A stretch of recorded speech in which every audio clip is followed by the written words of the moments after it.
वालेकुम वरहमतुल्लाहि वबरकातुहू। तो कैसे हैं सब। अभी मैं यहाँ से गुज़रा था तो मैंने कहा ये यहाँ पे रश कर लेते हैं। घर तो ये पास ही है, इतनी दूर नहीं है टाइम पास करने के लिए, क्योंकि ये जो असर से लेके मगरिब के का जो दरमियाना टाइम होता है इसमें बंदे को ज़्यादा रोज़ा ज़्यादा शिद्दत से फील होता है। और वैसे भी भूख की तो वो चीज़ नहीं है, भूख तो फिर भी बंदा बर्दाश्त कर लेता है, लेकिन जो प्यास की शिद्दत है वो कम ही बर्दाश्त होती है। और इस वक्त आप भी नोट कर रहे होंगे कि मेरा गला बिल्कुल खुश्क हो चुका है, लेकिन मैंने कहा चलो कहीं बाहर निकलते हैं और टाइम भी पास हो जाएगा। और टाइम वाकई इसके बाद ज़रा जल्दी बड़ी तेज़ी के साथ गुजरा। तो मैं भी यहाँ से गुजरा था तो मैं एक चीज़ देख रहा था, क्योंकि आप देख सकते हैं मेरे इर्द गिर्द कोई दरख्त नहीं है। ये भी देख ले, वो पीछे की तरफ है, बहुत ज़्यादा दूरी है, और इधर भी यही सीन है। तो ये किसी ने भी ना इस जगह पे, ये मैंने पहले फ़र्स्ट टाइम देखा, हालांकि ये साथ ही हमारा घर है ये। तो ये चीज़ मैंने अभी देखी है। ये आप भी देख सकते हैं, ये हरा भरा दरख्त है माशाल्लाह।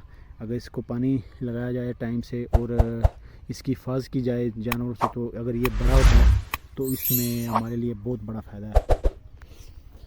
फ़ायदा इसलिए मैं कहूँगा क्योंकि गर्मियों में जब यहाँ पे लाइट जाती है, और आपको पता है गर्मियों में लाइट तकरीबन कितनी ज़्यादा जाती है, तो फिर बंदा इर्द गिर्द ढूंढता है। यहाँ पे पहले किकर हुआ करते थे, वो भी किसी ने काट लिए। तो ये दरख्त मेरे ख्याल से सबसे बेस्ट है, हमारे लिए फ़ायदेमंद है। यहाँ पे आप बंदा चारपाई रख ले, चेयर रख ले, तो यहाँ पे आपका जो लाइट नहीं होती वो टाइम आपका इजीली गुजर सकता है। और जैसा कि आप लोगों को पता है कि गवर्नमेंट ने छुट्टियों का ऐलान कर दिया है। पहली छुट्टी जो आ रही है वो बुध की आ रही है। अब मुझे भी निकलना पड़ेगा, क्योंकि जो मेरा दूसरा कुलीग है वो बैठा हुआ है एतकाफ़ पे, छुट्टियां उसने ले ली थी। तो मेरे लिए छुट्टी करना ज़रा मुश्किल है, छुट्टी मैं नहीं कर पाऊँगा। तो मैं आज जब ये वीडियो बना रहा हूँ तो आज संडे है और कल मंडे है। इंशाल्लाह कल सुबह सैरी करने के बाद तकरीबन 7 बजे तक मैं यहाँ से निकलूँगा गाँव से लाहौर के लिए। तो यहाँ से मैं सीधा जाऊँगा ऑफ़िस से फिर कल रात भी मैं लाहौर ही रहूँगा।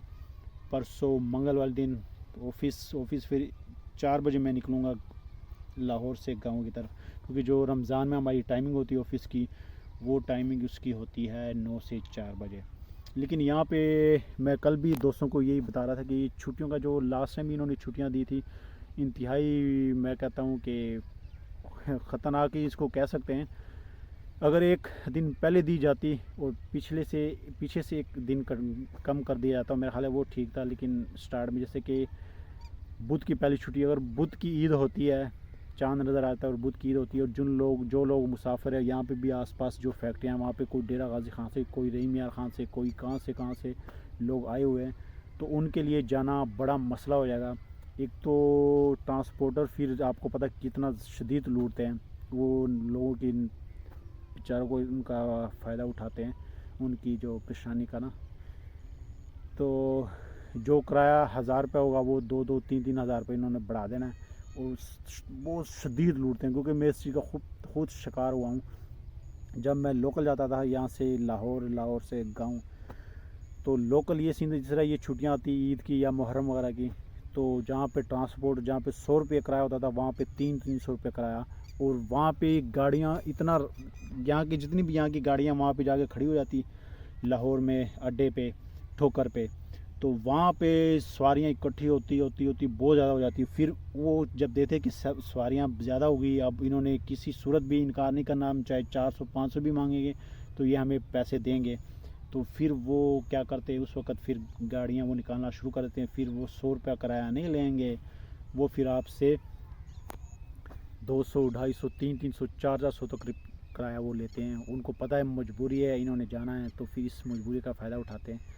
और ये बड़ी बस वाले भी ऐसे करते हैं। सब तो ऐसा नहीं करते, जो जिनका फ़िक्स प्राइस है वो फ़िक्स ही लेंगे, लेकिन अक्सर ज़्यादातर ये ज़रूर करते हैं कि फिर ये सवारियों को बेचारों को लूटते हैं जो आसपास है। लेकिन गवर्नमेंट को अगर एक दिन पहले छुट्टी दे देते तो जो भी लोग मुसाफिर दूर के हैं वो इजीली आराम से पहुंच सकते। लेकिन अब जो जिस तरह छुट्टियां उन्होंने दी हैं, तो मेरा ख्याल है कईयों की तो ईद वैसे भी रस्ते में गुजर जाएगी, और बाकी जो जाएंगे उनको फिर ट्रांसपोर्टर लूटेंगे उस हिसाब से। तो अल्लाह ताला हम सबको हिदायत दे, क्योंकि हम पूरे मुल्क को हिदायत की ज़रूरत है। और जो हालात चल रहे हैं आप लोगों के सामने ही हैं, लूट मार मची हुई है। तो अपने वीडियो का इख्ताम इधर करते हैं। इंशाल्लाह मिलते हैं नेक्स्ट वीडियो में, तब तक दीजिए इजाज़त। अल्लाह हाफिज़।